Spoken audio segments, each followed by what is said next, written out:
We have expanded over the years, so we keep getting new spaces. Right now we have 4 art galleries, 3 event spaces, and a student art boutique called Shop Columbia.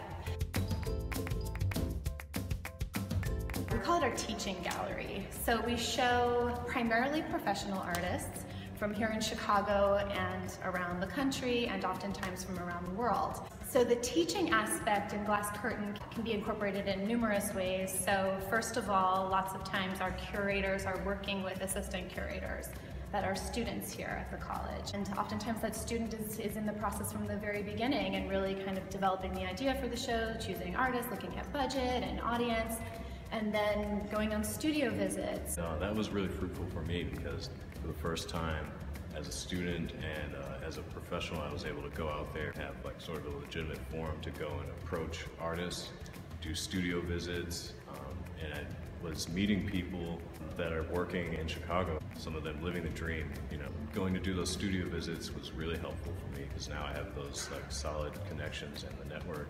And we often have the artists in the show on campus. They might come for a week and install their work with students and then maybe do class visits, maybe do workshops. We also have students install the exhibition.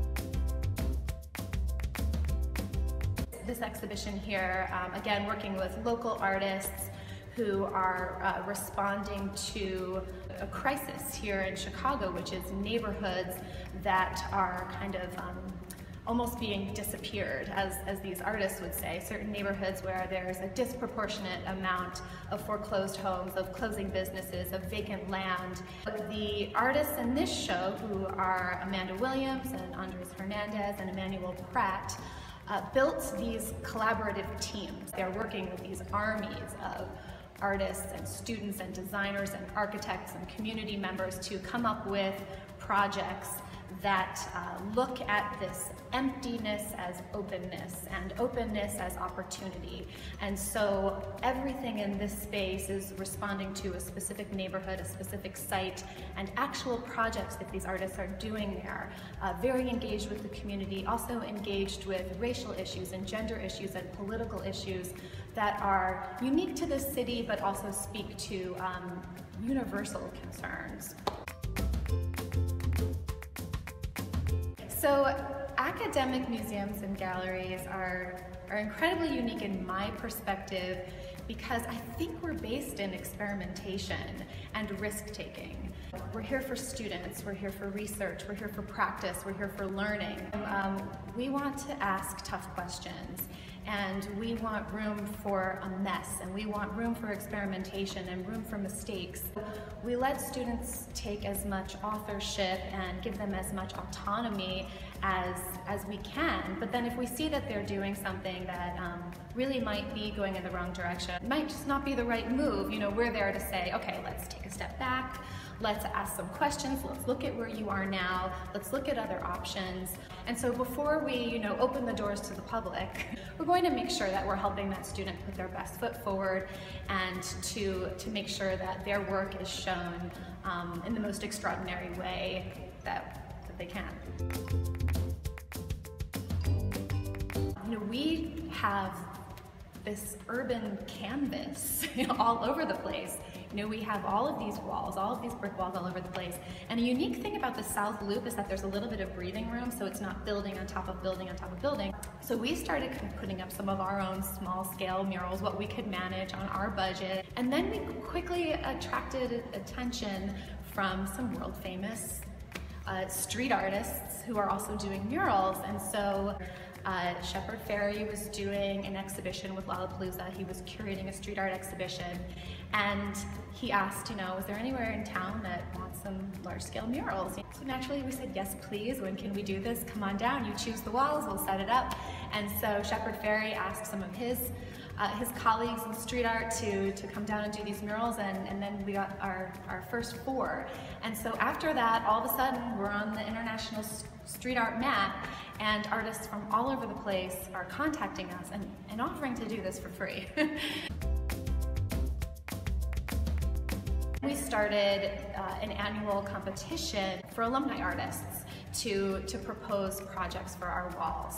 And so the first year we worked with photography students, and we chose 2 designs that we're going to see on the tour today and blew them up into gigantic banners on the sides of our building, which of course have also attracted international attention. National Geographic was in town and saw our moose blowing bubble, a big bubblegum bubble, and that went viral. This past summer we did our first alumni painted mural. Heidi Unkefer was our first, the winner of the first paint mural, and she did this incredible animated, we kind of call it, it's untitled, but we kind of call it like the volcano blob, and you'll see what I'm talking about. It's kind of like spewing things. It's like very, very fun. She came out of the illustration department, so she actually hand drew the entire mural, which is very unconventional. Shop Columbia.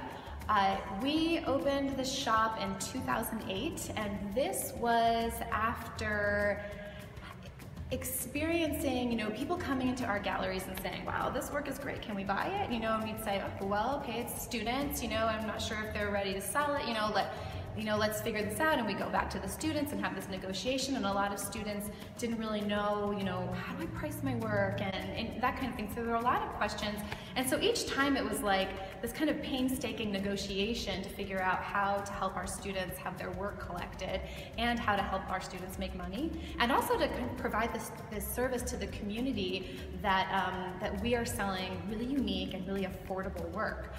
So right now we're probably at triple the size of our footprint as when we opened. We're also online.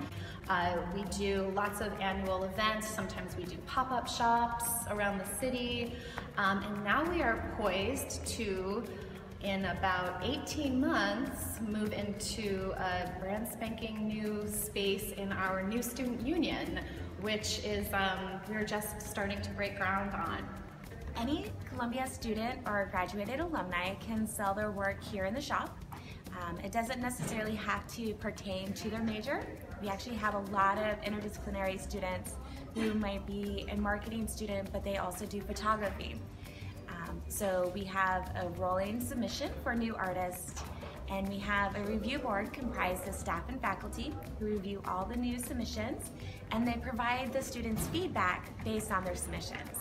So the board is looking for originality, pricing, sellability, and providing the students, suggestions so that they're successful in their experience.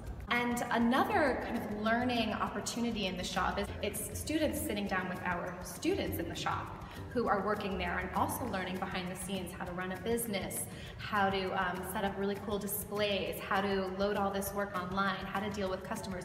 So it's students representing the shop to these student makers saying, I work here and this is the kind of thing I see, this is the kind of thing people are asking for, this is what draws people's attention, and so let's look at what you're doing in your practice and see how we can help make you as successful as you can be.